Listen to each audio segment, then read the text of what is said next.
Today there was an interview, and so after the horrendous attack on Sunday, they came back home. So on their front yard they have a menorah. The menorah is there the whole year. They used to take it down every year, and then after October 7th, they said, we're going to leave it up. We want a symbol of Jewish resilience for our neighborhood. The menorah has been there, and it's been a sign of their success. And the menorah, it's an electric menorah, so the light was always on. My husband and I run a Chabad center here in Randwick and a hospital support system, and we have a big menorah outside our home. And we've become that home in Randwick that all the neighbors know, and we keep it up all year because since October 7th especially, we just feel the community needs that, and we've gotten so much positive feedback for it. When we got back, our kids freaked out, and they said, Ima, we have to turn off this menorah. Who knows what will happen to us? And at first, we do, like, how we turn off the menorah, but it's not the mitzvah. The mitzvah, they still did lighting menorah indoors, so they turned off the electric menorah. It's just a symbol.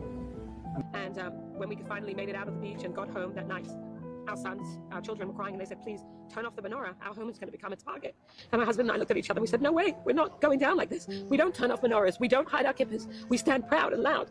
But our children were crying and they begged. They said, please, Mom, Abba, turn that menorah off. And so I looked at them and I said, as a mother, we're going to turn it off. The next day, a non-Jewish neighbor came and said, my daughter is upset. And they said, why? Because she said, how could they turn off the menorah? How could the Jewish people turn off this light? We can't let that happen.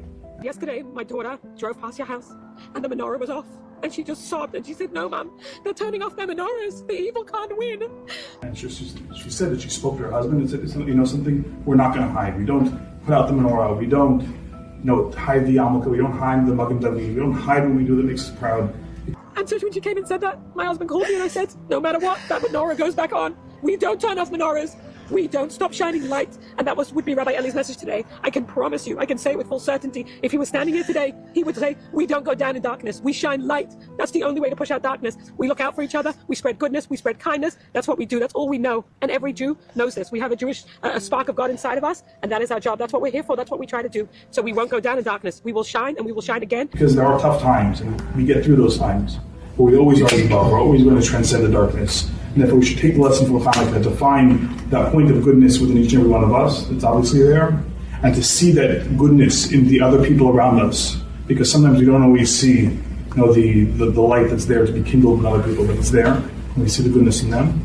And then when we pick each other up together, then we're going to be able to rise above all this, like oil that rises above water, and we're going to be able to illuminate, adding light every single night.